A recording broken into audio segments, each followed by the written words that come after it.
When you say money in politics is bad, again, I ask you, Buddy Roemer gave you $4 million to start TYT. What did he expect in return? Should he not have given you money? Was the money not speech? It was just money, after all. It's just like a hooker, I assume. So are you the prostitute? How did this work? You can't run ads within a certain period of time.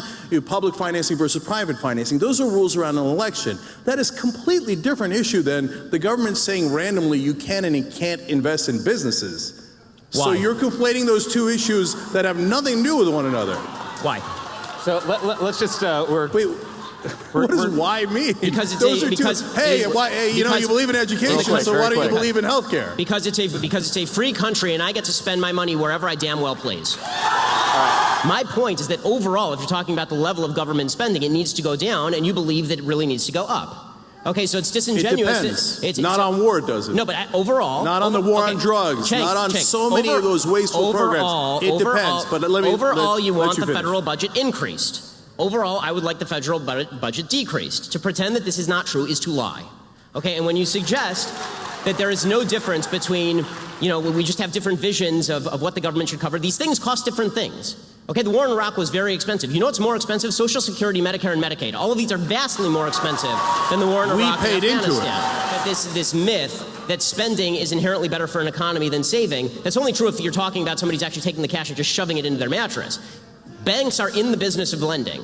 When they take the money in, they don't just stick it in Al Gore's fake lockbox. They actually lend the money back out to people to actually create new businesses and new products. You had an investor, right? When you started TYT, you were given $4 million by Buddy Roemer to start TYT. That's great. That's the way business should work, right? But that money it didn't come from a bunch of poor people buying hamburgers. It came from a very, very wealthy guy who gave you money to create a business a lot of people want to patronize. If you want better products and better services, you need more investment in the products and services. The basic name, trickle-down economics.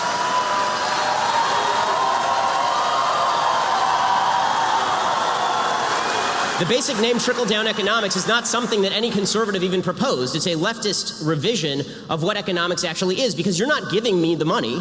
It was my money in the first place, created through voluntary transactions that I had with others. I've not stolen money from anyone, neither have you. And the idea that money has to be forcibly taken from you and handed to somebody at the bottom end of the economic spectrum to somehow jog the economy, that may jog McDonald's, but is not going to jog all of the creation of the products and services that make all of our lives much better today than they were 30 years ago in terms of the stuff we have access to.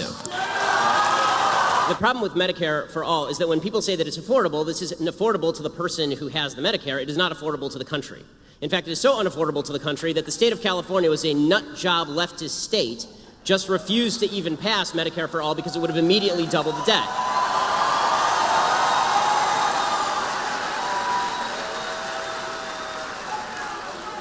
As far as the idea that Medicare, that medical care is a right, but it's not actually a good or a service, this is a way to make things less plentiful. If you declare things rights, but you don't actually incentivize the creation of those things, you don't get more of them. So the South African Constitution has right in there that healthcare is a right, that housing is a right.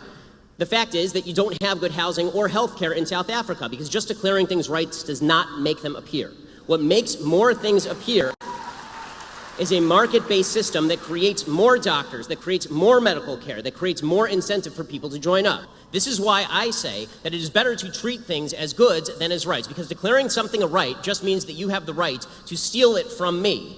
But declaring something a good means that you get a market process that leads to lower prices and better care over time. And the big problem we've had before Obamacare is that it was already treated quasi as a right. You had it heavily regulated on the state level. It is continually heavily regulated. The idea there's a completely unregulated market is absolute nonsense. The reason that you have employer-based health insurance in the first place was as a response to wage and price controls placed in the aftermath of World War II, and employers began giving health insurance as an actual good, right? They gave it as an actual incentive to their employees. If you had an actual individual-based health insurance market, you bought it just like you bought your car insurance, you would see more and better health care for everyone. I think that the greatest ally that the Republicans have is the incompetence and stupidity of the Democratic Party. The 2016, in fact, I have a feeling that Cenk actually might agree with me on this, that 2016 election, Donald Trump became president of the United States, right? Hillary Clinton was the worst candidate in the history of mankind. And that had, so, you know, the Republican message I never thought was a particularly losing message. I just think that what we have right now is such a polarized politics that it's going to be very difficult for anybody to pass anything in this climate. I also think that what we have almost a reactionary feel on both sides. Like, what I like about this debate is that we're actually talking about ideas, which is actually pretty rare in this sphere. Well, what's become more common is that on the left, there's this retreat to intersectionality as an identity politics. This idea that if we can cobble together a group of people who are feeling victimized by American society, you know, we have black people and we have Hispanic people and we have women and we have gays and lesbians and transgenders, and they all feel really bad about how American politics is going. And if we push that notion, we can create a coalition that will be a brand new coalition never before seen in American politics, and that requires a woman to run, or that requires a black woman to run, or that requires a minority to run.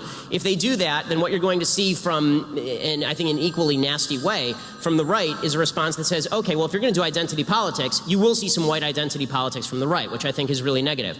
I don't want to see either of those things. What I would like to see is the Democrats campaign on the bigger, on the stronger involvement of government in your life and higher taxes program that Cenk wants them to campaign on, the Bernie Sanders, Elizabeth Warren program, and I would like to see the Republicans campaign on my program, a smaller government, libertarian program that says the government should get out of our lives as much as humanly possible. As far as the idea that all money should be out of politics, here's the problem.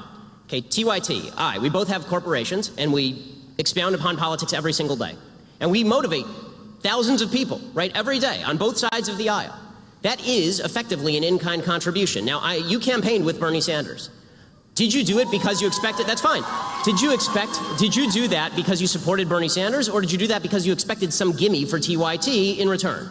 I assume you did it because you supported Bernie Sanders, right? Yes. So, okay. So the point that I am making is to attribute to everyone else bad intent when it comes to political spending in politics, but to yourself it's totally fine. And when it comes to other media entities that give in-kind contributions on a regular basis through their coverage, this is when the New York Times, which is biased to the left, spends an inordinate amount of time and money reporting on Mitt Romney's idiotic stories about how he was in high school and cutting a gay kid's hair in 1932. If you're saying to me that that is less impactful on the political sphere than a corporation, which is a group giving money to a political candidate for purposes of supporting that candidate, I fail to see how you can say for yourself that you are innocent in this, but everyone else is guilty. I don't believe that. Either everyone's guilty or everybody is innocent, or if you can find the actual cases of guilt where there's a quid pro quo, then we agree. That's prosecutable. There's many things you can't do with your money, and one of those should be bribing politicians, but we made it legal. So I'm curious what your opinion on that is. Do you think that they're just golly shucks, they just mean well? And Cenk, you're a lawyer, so you know that bribery requires two parties to the bribe. If I give money to a politician, there must be something in return. If there is no quid pro quo, there is no bribery. You think there's nothing in return? Well, you think the politicians don't do those favors? I think very often there is something in return, but I want you to point me to the things that are in return, not just say that all spending on politics ought to be forbidden except for the Young Turks. No, that is of course not what we say.